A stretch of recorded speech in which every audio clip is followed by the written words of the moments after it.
Across Southeast Asia, from the golden temples of Thailand to the stone pagodas of Vietnam, the image of a monk walking slowly at dawn is a familiar sight. Yet behind these peaceful scenes lie two distinct traditions of the same faith, Theravada and Mahayana Buddhism. Both trace their origins to the teachings of Siddhartha Gautama, the Buddha, more than 2,500 years ago. But as Buddhism spread across Asia, it evolved along two paths, one emphasizing personal enlightenment, the other universal compassion.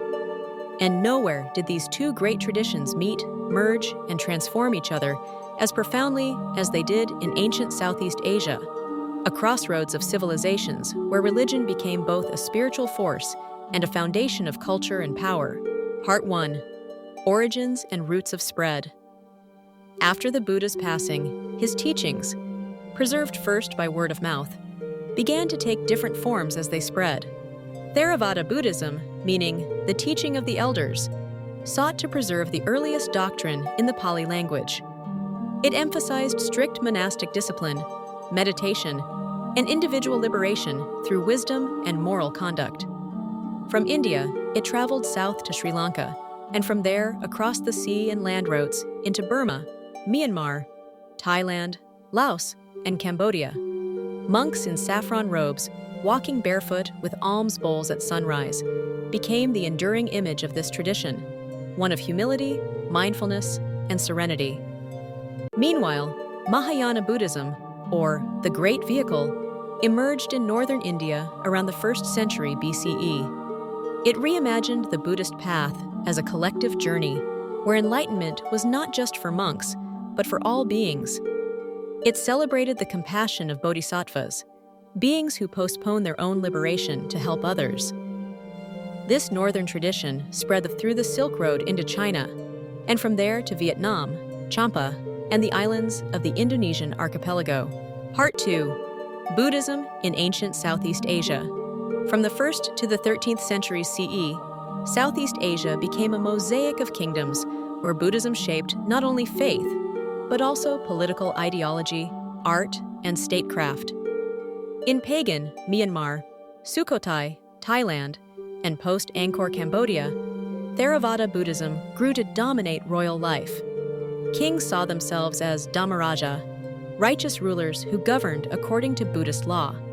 Temples such as Shwedagon Pagoda and Wat Phra Kaew were built as cosmic symbols, their golden stupas representing the Buddha's enlightenment.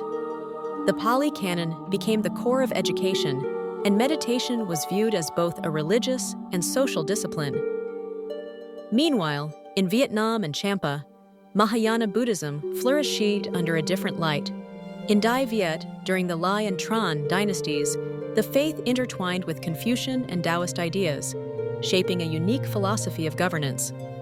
Emperors like Tran Nan Tong renounced the throne to live as monks, founding the Truk Lam Zen school, which taught that spiritual awakening could exist in daily life, not only in the monastery.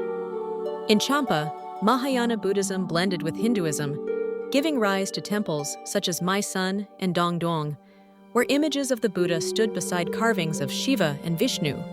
Religion here was not a single doctrine, but a fusion of sacred worlds, united by the quest for enlightenment. Part 3. Differences in teaching, art, and daily life. Theravada emphasizes self-discipline, meditation, and simplicity. The Buddha is depicted as serene and slender, eyes half closed in contemplation. Theravada temples are modest in design, open spaces of white and gold, mirroring the calmness of the mind. Mahayana, on the other hand, celebrates compassion and the multiplicity of Buddhas and Bodhisattvas. Its temples are richly decorated, filled with symbolic art, lotus flowers, guardian deities, and murals depicting celestial realms. The Buddha often appears larger than life, surrounded by figures such as Avalokiteshvara, Guanyin, or Ksitigarbha, Dia Tang, embodying boundless mercy. Socially, the two traditions also differed. In Theravada countries, temporary ordination, becoming a monk for a few months, was considered a rite of passage, a way for men to gain moral strength. In Mahayana societies, monks often served as teachers, scholars, healers, and advisors to kings, bridging the spiritual and secular worlds. Part 4. Interaction and Synthesis, where the two paths met. Though divided by doctrine, the two schools of Buddhism never existed in isolation within Southeast Asia. Instead, this region became a living laboratory of religious interaction and adaptation.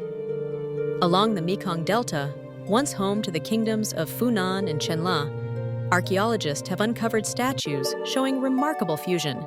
A Buddha in Theravada style housed within a Mahayana shrine, or an image of Avalokiteshvara carved beside early Theravada stupas. These findings reveal that local communities accepted teachings from both streams, weaving them into a single, pluralistic faith. In central Vietnam, the ancient Champa civilization stood at the crossroads of maritime trade. Here, Indian Theravada influence met Chinese Mahayana thought, while Hindu deities shared the same temples.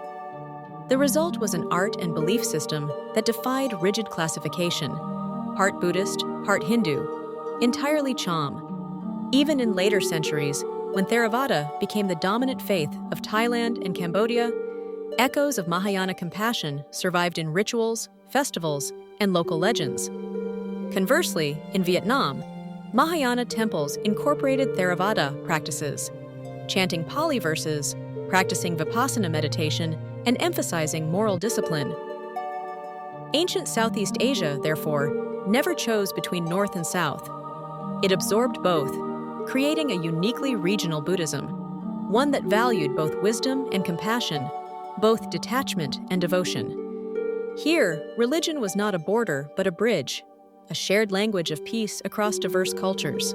Two paths to enlightenment, the Theravada and the Mahayana, flowed like twin rivers through Southeast Asia. One taught silence, discipline, and inner stillness. The other taught empathy, selflessness, and boundless love. And where they met, they gave birth to a civilization defined by tolerance, beauty, and spiritual depth. From the stone faces of Angkor to the golden stupas of Sukhothai, their legacy endures. A reminder that there are many ways to awaken, but the destination is the same: wisdom, compassion, and peace.